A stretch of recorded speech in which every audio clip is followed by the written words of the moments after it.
e não sei qual é a sua necessidade, mas eu sei de uma coisa: Deus é fiel, está interessado em falar com cada um de nós. Amém? Senhor, que está o teu servo, ele se preparou, jejuou, buscou a tua revelação, e ele crê, assim como nós também, de que nesta noite o Senhor irá usá-lo de forma extraordinária. Com certeza o que o Senhor fará não é dele, não é do homem, mas é a ação do teu Espírito Santo. Por isso, Senhor, perdoa os seus pecados, lava-o, purifica com o sangue de Jesus, de maneira que os seus lábios tenham livre acesso, Senhor, através da pregação da tua palavra aos nossos corações. Senhor, que esta palavra possa, Senhor, tirar-nos, ó Deus, do conformismo e possa nos trazer, Senhor, uma nova dimensão da fé. Possa, Senhor, nos desafiar a continuarmos crendo no Senhor, a ficarmos firmes na rocha. Dar-nos, ó Deus, condições também de ouvirmos uma palavra de correção, porque a tua palavra diz que o Senhor nos ama e por isso nos corrige. Então o Senhor tem liberdade de agir em nossos corações, realizando a tua palavra, através da pregação da verdade que liberta,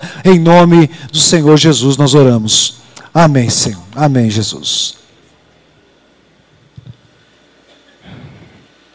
Boa noite.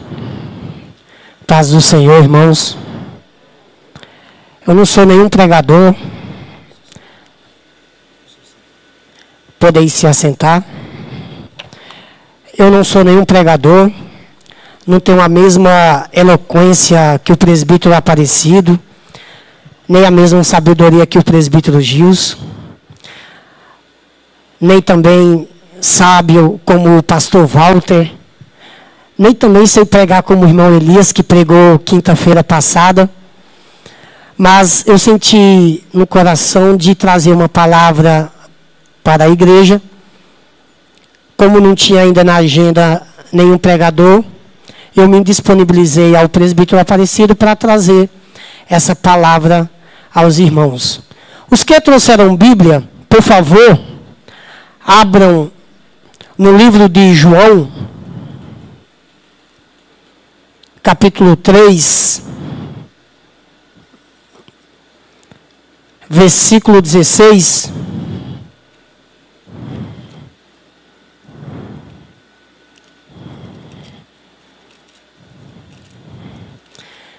Os irmãos, desculpem aí o meu nervosismo, eu não tenho costume de pregar, mas é pela graça de Deus.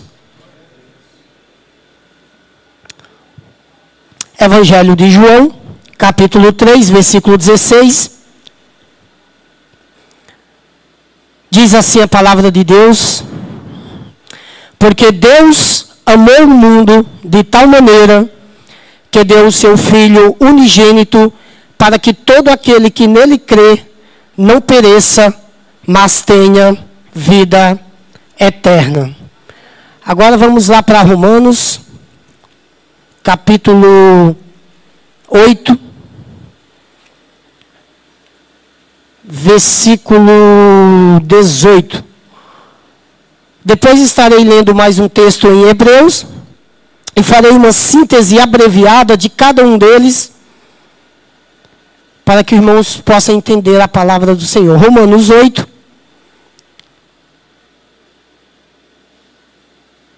versículo 18, diz a palavra de Deus: porque para mim tenho por certo que as aflições deste tempo presente não são para comparar com a glória que em nós há de ser revelada. Agora eu vou ler mais um texto em Hebreus. Hebreus capítulo 11.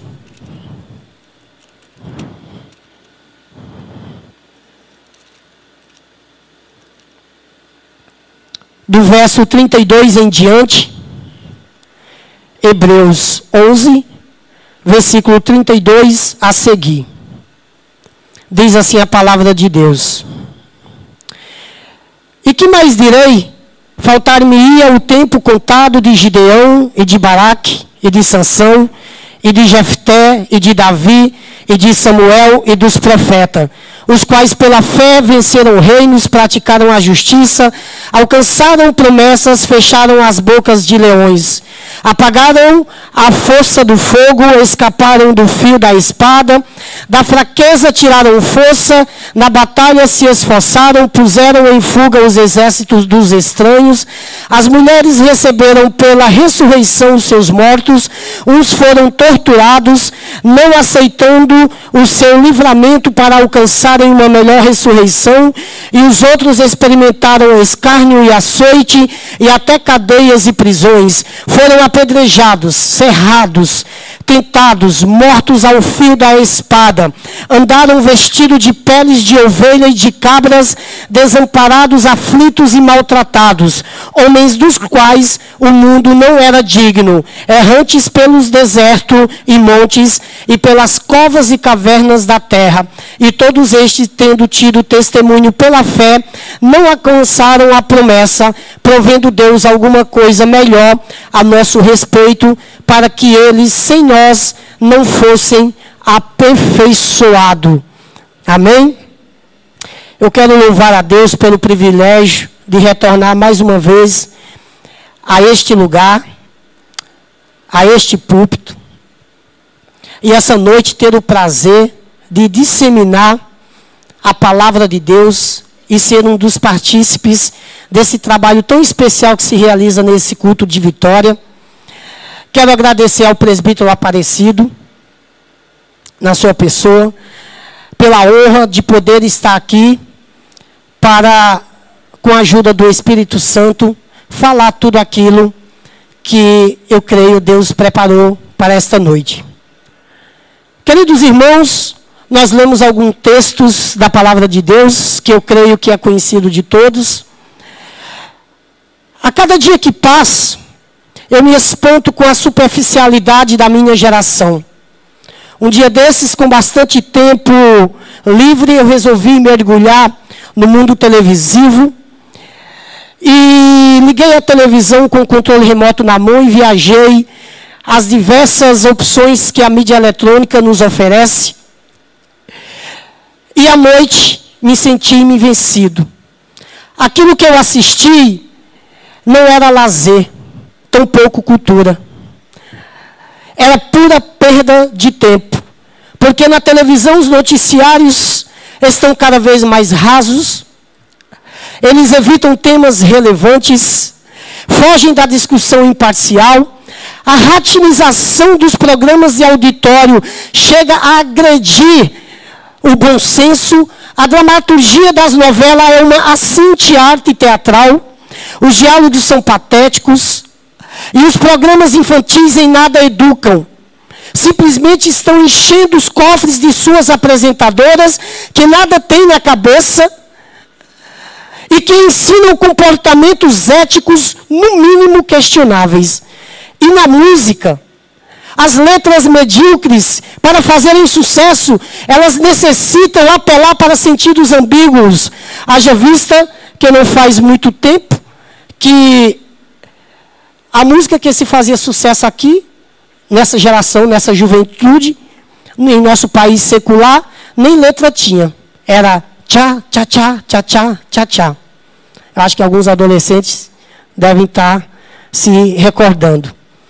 E aí agora também inventaram um tal de leque, leque, leque, leque. Dá para entender o nível do país e assimilar isso com música e poesia? Parece que os grandes poetas e músicos se esforçam, mas eles carecem de inspiração de tempos não muito antigos, quando se escrevia com tanta maestria. Os filmes de hoje fazem apologia à violência, só exploram macabro e terror.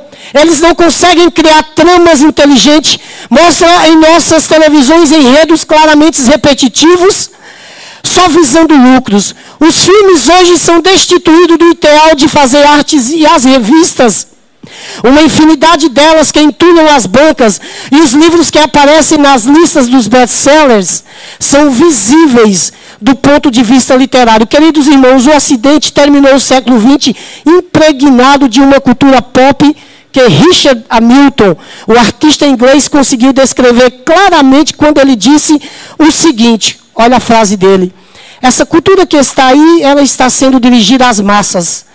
Ela é compreensível sem exigir reflexão. Ela é facilmente substituível por outra emoção.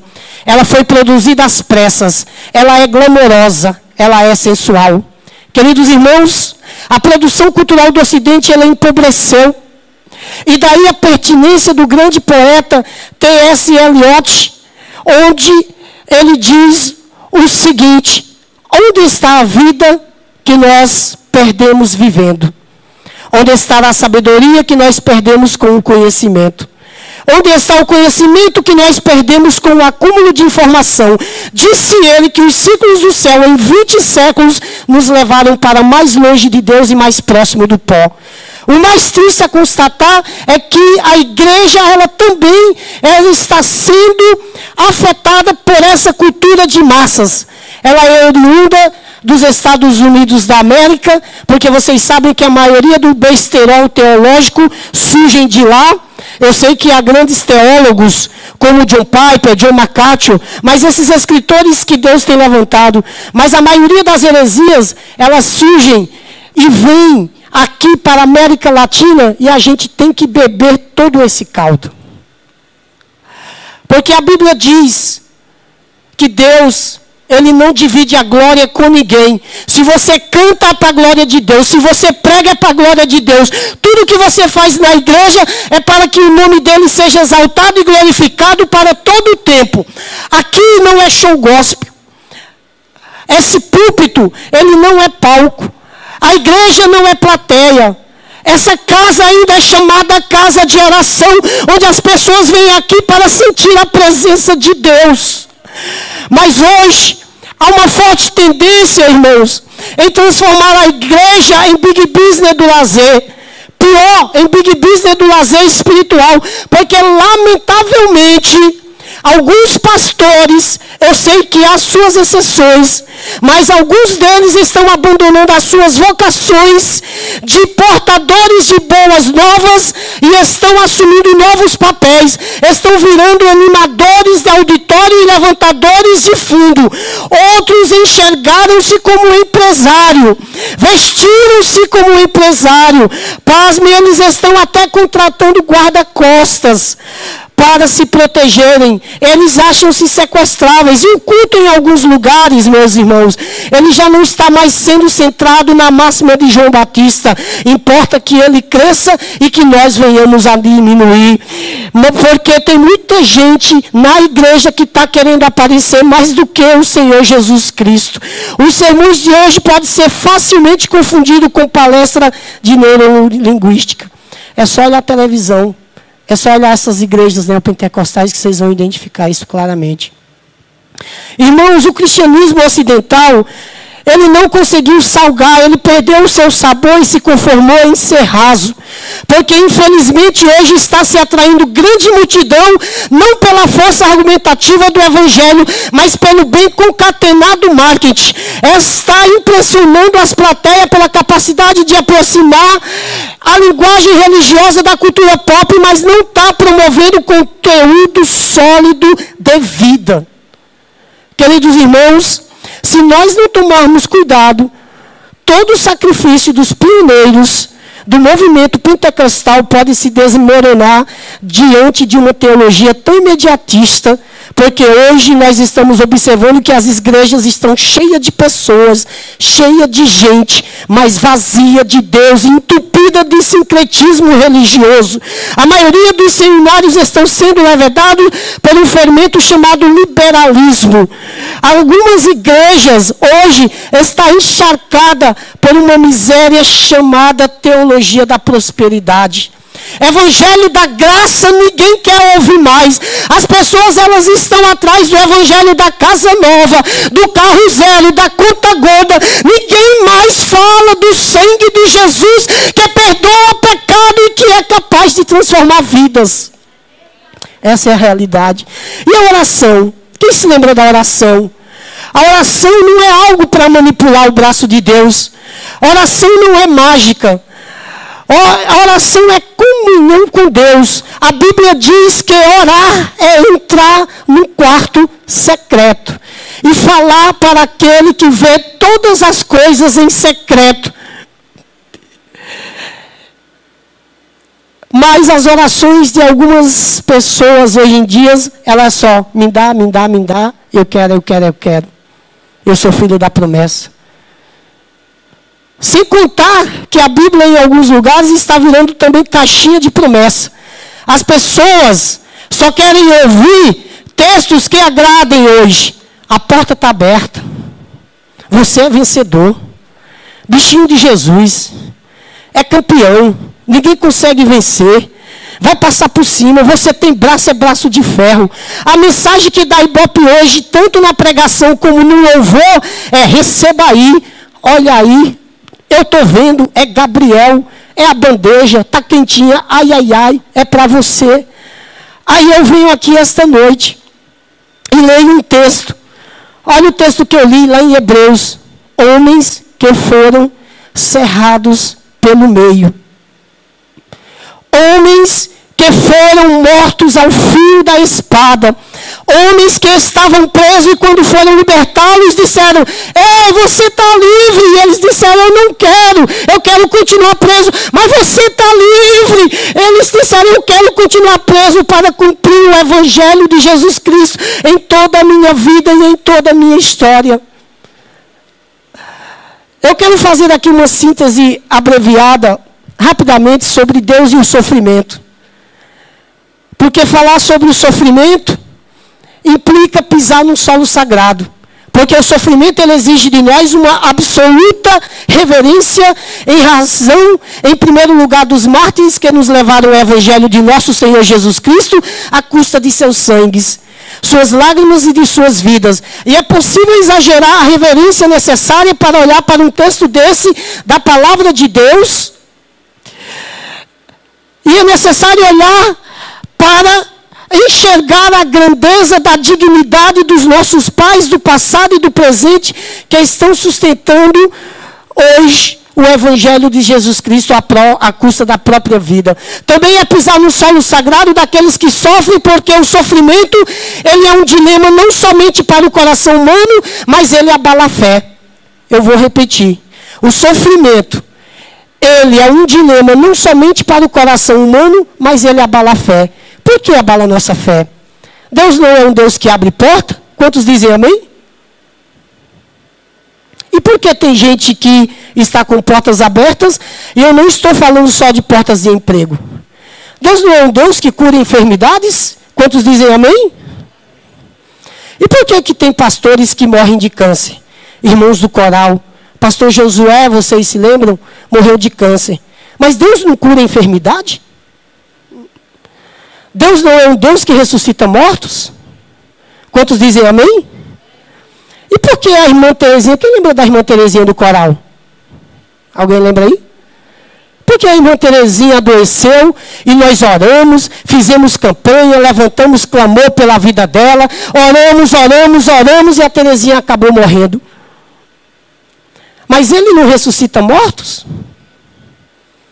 Então o sofrimento, ele coloca sob júdice o próprio caráter de Deus. E foi Epicúrio de Samos, um filósofo grego, que nos meados dos anos 300, ele disse a seguinte expressão: ou Deus é bom ou Deus é todo-poderoso. Ele não pode ser bom e todo-poderoso ao mesmo tempo que existe tanto sofrimento no mundo. Se ele é bom, por que permite o sofrimento? E essa é uma pergunta que muita gente faz na hora da dor. Se ele é todo-poderoso, por que não acaba logo com o sofrimento? Se ele não acaba com o sofrimento, é porque ele não é bom, porque não é todo-poderoso. Agora, se ele tem o poder de acabar com o sofrimento, mas ele não faz isso, então ele é um sádico. Isso é expressão do Epicúrio. Ele gosta de observar as pessoas sofrendo. E esse dilema Epicúrio, ele nos coloca diante de uma perplexidade do drama humano. Porque, de fato, é nefasta, dantesca, grotesca, nojenta e diabólica qualquer proclamação a título da teologia da prosperidade. E quando eu venho aqui esta noite, criticando, levantando a minha voz, para dizer que esse evangelho que está sendo oferecido aí na mídia, oferecendo Deus como um instrumento viabilizador de sonhos de pessoas particulares, individuais, é outro evangelho. Saiba que eu não tenho nenhum conflito no meu coração. Eu vou para a minha casa, vou deitar a minha cabeça no meu travesseiro, com minha consciência pura e limpa de alguém que pregou o verdadeiro evangelho de Jesus Cristo. Não que a prosperidade ela é bíblica. O que não é bíblico é o exagero. Isso não é bíblico.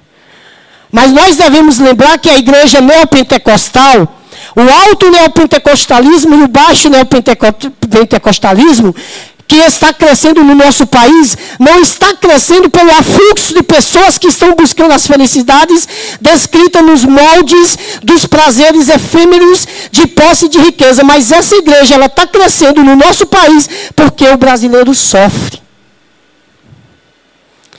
Nós vivemos numa cultura afro com baixo nível educacional. Do lado de São Paulo, Interlagos, favela. Morumbi, favela. Do outro lado, Alphaville, favela. Um povo que sofre. E a teologia da prosperidade, ela vem como uma luva devido à situação socioeconômica de nosso país. Aí você vê em alguma dessas igrejas. Qual o carro? A entrevista do pastor. Qual o carro que você tem? Eu não tenho carro. Mas você tem bicicleta? Nem bicicleta. Vem para cá. O pastor, a cada piscada que dá, está entregando chave de carro zero. Outro. Você mora onde? Tem casa? Eu não tenho casa, eu moro de aluguel, eu moro na favela. Vem para cá. Nós estamos fazendo uma campanha aqui, que agora está dando só apartamento terraço. Você trabalha do quê? Eu sou ajudante do ajudante. Vem para cá. Você tem cara de empresário. Sua cara é cara de empresário. E uma vez, passou no noticiário, na televisão, acho que ano passado, no telejornal, o testemunho de uma senhora que estava às portas do templo católico da igreja de São Judas, e ela estava agradecendo a graça alcançada. E sabe qual era a graça alcançada por ela? Ter conseguido uma consulta para a sua filha daqui a 3 meses. Essa é a situação absoluta do nosso país. Ei, irmão, o nosso povo sofre. Os pastores que estão aqui dessa geração são pastores de um povo que sofre, que é pobre, que é desprovido de uma classe política que eu sequer quero adjetivar. E essa gente corre para os nossos templos, alguns poucos em busca de carros novos, mas essa gente, ela corre para os nossos templos levando o filho doente nos braços, e essa gente, ela corre para os nossos templos mal vestida, mal alimentada, mal educada e mal cuidada, e eles estão correndo para os nossos templos em busca da misericórdia e da graça de Deus. Mas nessa busca, essa nossa gente está querendo, para não dizer exclusivamente, a solução imediata de todos os seus problemas. E de alguma forma, algumas igrejas estão incentivando a busca desse povo. Quem já passou perto de uma igreja que tinha uma faixa bem grande, escrito assim, pare de sofrer? Quem já viu? Quem já viu? Alguém já viu? Alguém já viu? Eu já vi. Escrito até na parede de um muro ali, lá na rua Boa Vista. Pare de sofrer, bem grande. Aí o camarada está com dificuldade na empresa. Outro está com problema no casamento, outro com filho nas drogas. Aí ele está passando, ele vê a placa e lê, pare de sofrer. Aí ele grita, achei a solução. Aqui ninguém mais sofre. Aqui não existe sofrimento. Aqui você pisca e a conta está gorda no dia seguinte. Aqui você pisca e a chave do carro zero está na sua mão. Que evangelho é esse, meus irmãos? Que evangelho é esse? Para não dizer que eu não estou fazendo apologia à pobreza, eu quero dizer que os bem-nascidos também sofrem. Os ricos também sofrem. Os cultos e bem-educados também sofrem, porque o sofrimento, ele nivela todas as pessoas. Na hora da dor, somos iguais com dinheiro ou sem dinheiro, rico ou pobre. Agora, olha a minha linha de raciocínio. dentro dos textos que nós acabamos de ler. Nós temos uma mensagem. E qual é a mensagem? É o Evangelho. E o que é o Evangelho? É porque Deus amou o mundo de tal maneira que deu seu Filho unigênito para que todo aquele que nele crê não pereça, mas tenha a vida eterna. Aleluia! Glória a Deus! Mas o Evangelho que se propõe a acabar com o sofrimento do povo e que acaba negligenciando o fato de que o sofrimento, ele é inerente à vida humana. É isso que vocês ouviram, irmão. O sofrimento, ele é inerente à vida humana. Não tem como acabar com ele. Eu venho aqui essa noite dizer em alto e bom tom. Ei, irmão, não é possível acabar com o sofrimento. Eu vou mais ainda. A convocação do Evangelho, ele não é uma convocação para quem quer parar de sofrer. Esse evangelicalismo brasileiro que se tornou hegemônico pela sua presença na mídia, pode ligar a televisão. Vem para cá, nós encontramos um pó. É um pó que Jesus pisou. Onde você encontrou? Está lá, nós encontramos. Vem aqui pegar essa água só nós temos dela. Vem para cá. Nós temos um lenço santo, um lenço que vai te curar. A gente encontrou, ele vem aqui. A bala. Esses dias eu ouvi na televisão, pastor oferecendo a bala ungida. Venha para cá, pegue essa bala, você vai chupar e vai melhorar. E teve um outro que falou assim, venha pegar o sabonete, aí você se esfrega, toma banho, vai ser ungido. Venha para cá. Está criando, meus irmãos, no imaginário do povo um cristianismo budista. Ei, eu vou repetir. Está criando no imaginário do povo um cristianismo budista, não o Evangelho de Jesus Cristo. Por que é budismo? Porque é no budismo que o ser humano vai só atrás da felicidade para evitar o sofrimento como propósito maior da existência. Não no cristianismo, porque o cristianismo ele é paradoxal em todas as propostas. Jesus disse, se você tentar ganhar a sua vida aqui, você perde. Mas se você perder a sua vida por amor de mim, você vai encontrar ela lá em cima na glória do Pai. Aleluia. Glória ao Pai. Eu imagino, se o apóstolo Paulo estivesse aqui esta noite, nesse culto da vitória, nós diríamos, Paulo, dá uma palavra. O povo está animado, o povo quer ouvir uma palavra, mas uma palavra de ânimo, que anime o povo. Aí Paulo subiria aqui e diria, irmãos, eu sinto prazer nas fraquezas. Ai não, Paulo. Isso não, Paulo. Você sente prazer em quê? Paulo, isso é esquisito.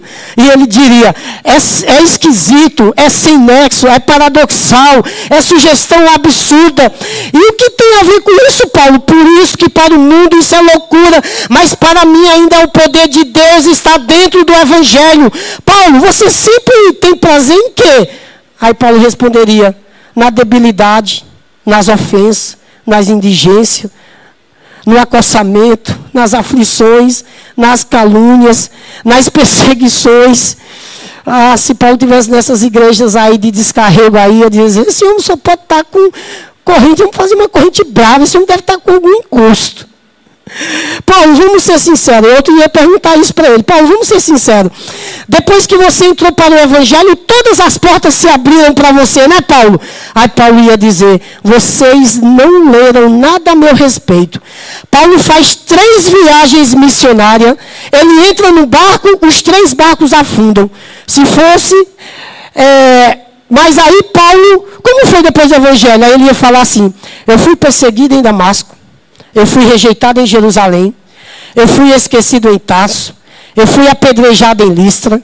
Eu fui preso e açoitado em Filipe. Eu fui escorraçado em Tessalônica. Eu fui enxotado de Bereia. Eu fui chamado de tagarela em Atenas. Eu fui chamado de impostor em Corinto. Enfrentei feras em Éfeso. Eu fui preso em Jerusalém. Eu fui acusado em Cesareia. Eu enfrentei naufrágio em Roma. Eu fui picado por cobra. Eu fui algemado. Eu levei 195 chibatadas. E você vai parar num poço. isso. Eu estou combatendo o bom combate. Eu vou terminar a carreira. Ah, mas a fé vai continuar. Quem vai continuar? Quem vai continuar com a fé, meus irmãos? Quem vai continuar com a fé aí? Alguém vai continuar com a fé?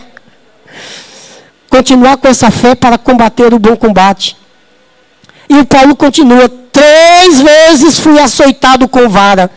3 vezes sofri naufrágio, perigo de rios, perigo de salteadores, perigo das minhas nações, perigo do gentio, perigo na cidade, perigo no deserto, perigo no mar, perigo entre os falsos irmãos. Paulo, Deus abençoe. E por trás fala mal do ministério, gente.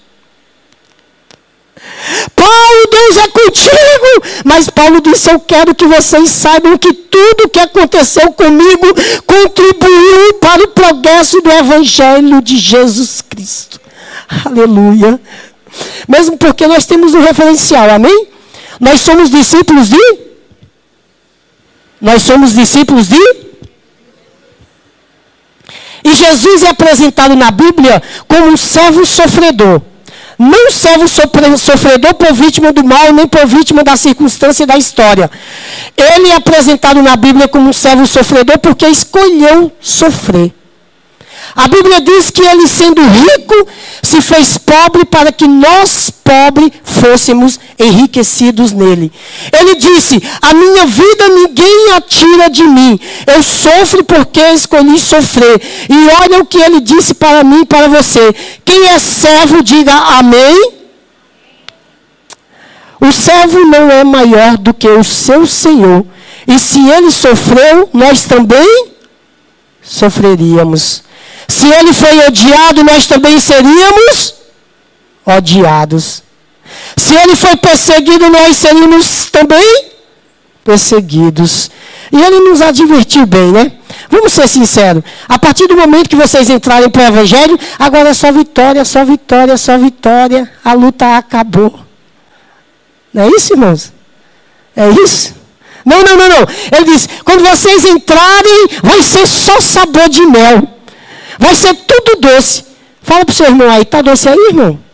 Fala aí, está doce aí, irmão? Tem tanta gente com diabetes, irmãos. Jesus, ele não nos enganou. Ele disse assim: minha igreja, a partir do momento que vocês fizeram essa opção, no mundo vocês terão aflições. E eu estou enviando vocês como ovelha no meio de lobos. E seus nomes serão odiados por causa do meu nome.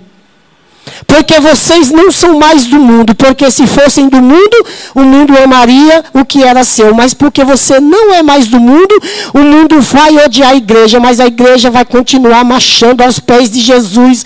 Então não é só vitória, irmão. Não é só vitória. A história da igreja, ela não é assim.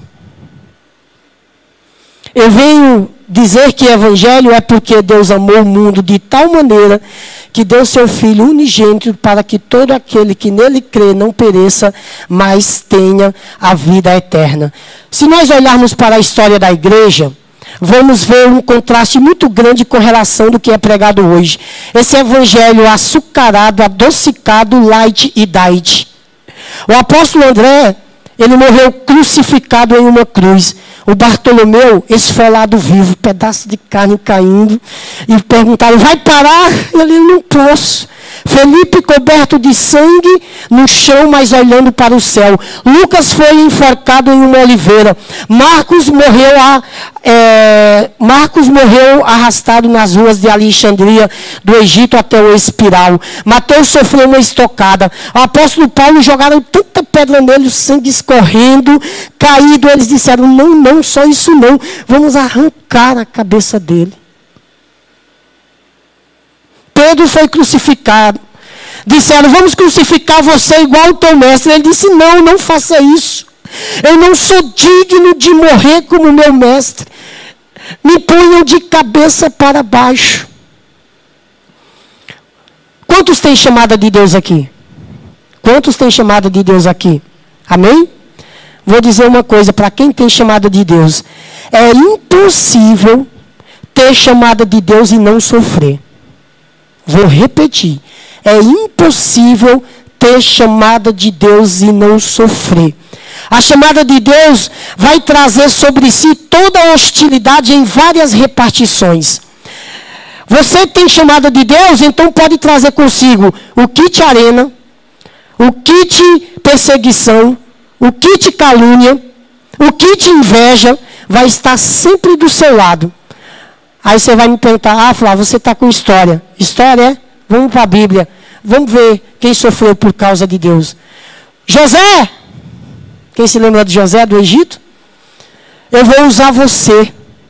Aí na sua casa tem um que é xodó, é meu, do meu coração.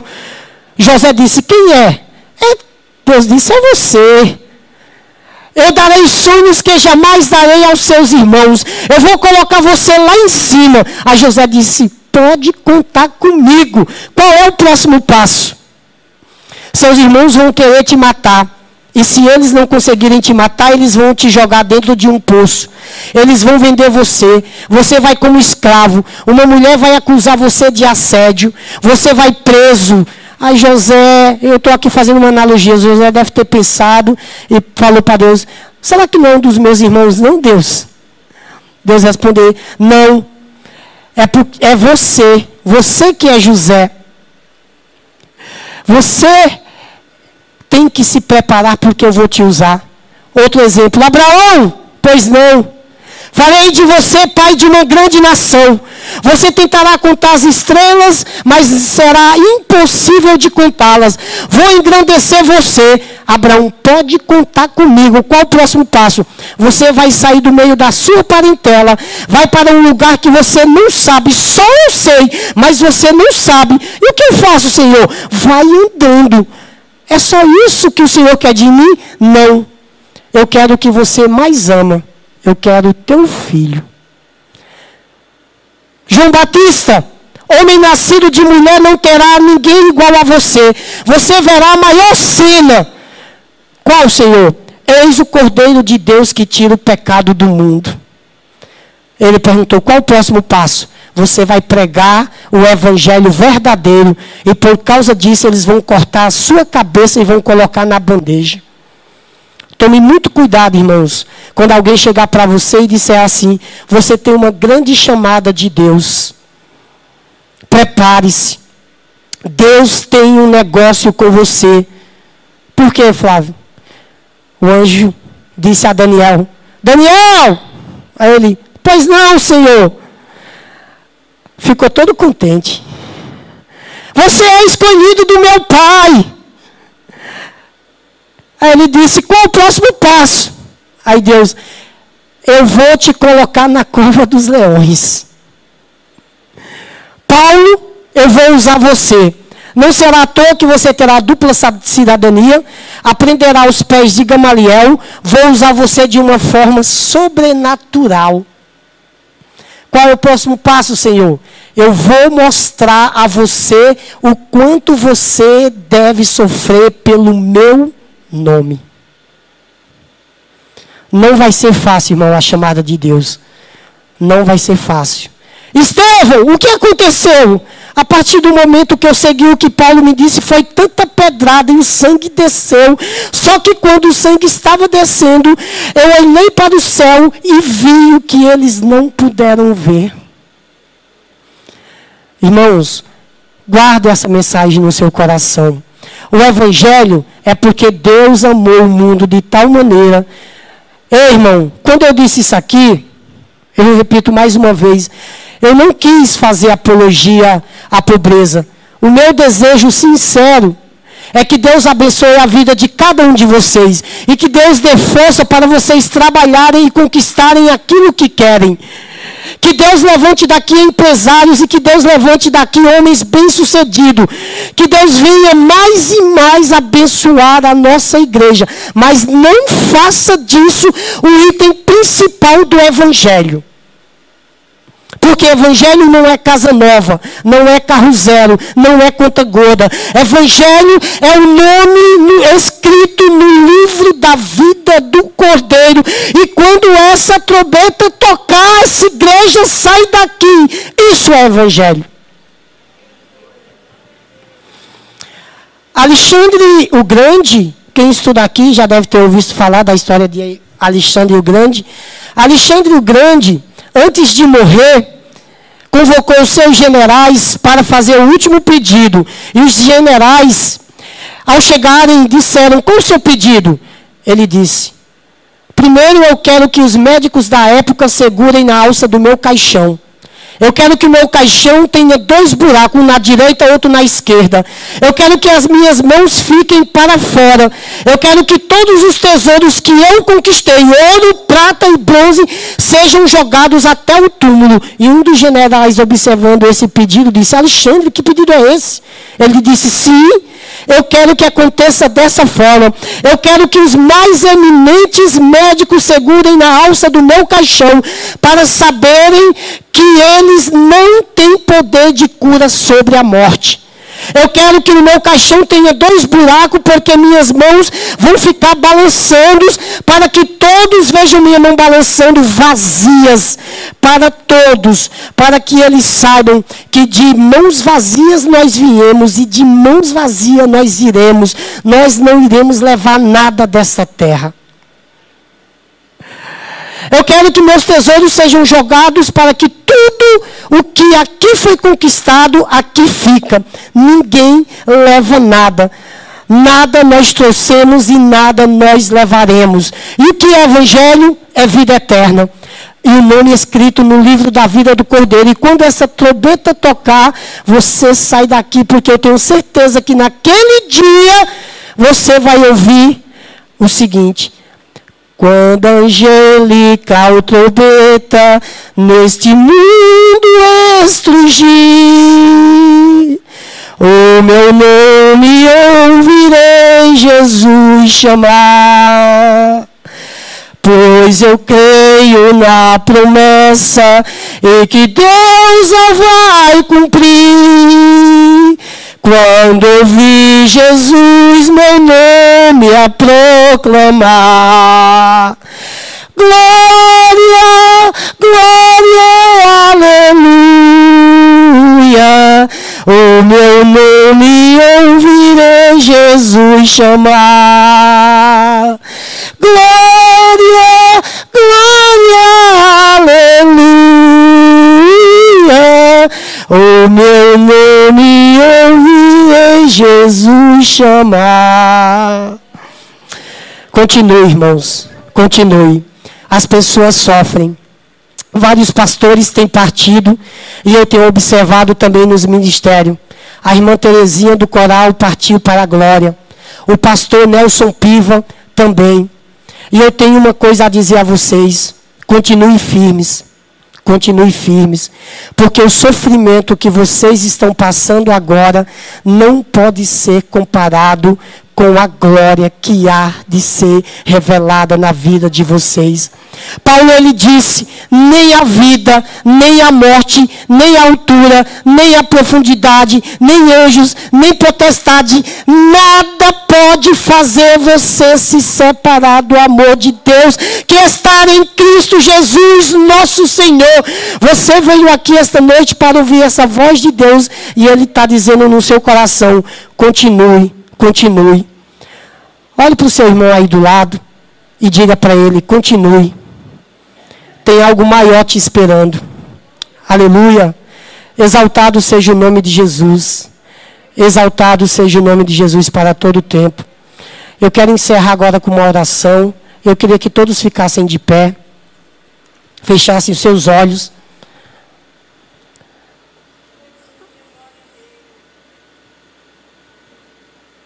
E repetisse após mim essa oração.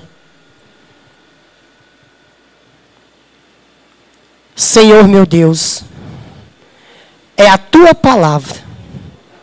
Não é nada que possa apagar o meu nome escrito no livro da vida e do Cordeiro. Senhor, às vezes parece que vou parar, mas eu ouvi a tua palavra e vou continuar, porque os sofrimentos que eu passo aqui não podem ser comparados. Diga, não podem ser comparados. Há um mover de Deus aqui, irmãos, renovando pessoas. Há um mover de Deus aqui, renovando pessoas. Se você sentiu no seu coração, enquanto eles tocam essa música, fale com Deus. Eu creio que Deus vai responder a todos os propósitos de que você veio aqui esta noite ouvir. Sinta no seu coração esse mover de Deus. Sinta no seu coração o transbordar de Deus. E Deus vai falar grandemente com você, irmãos. Em nome de Jesus.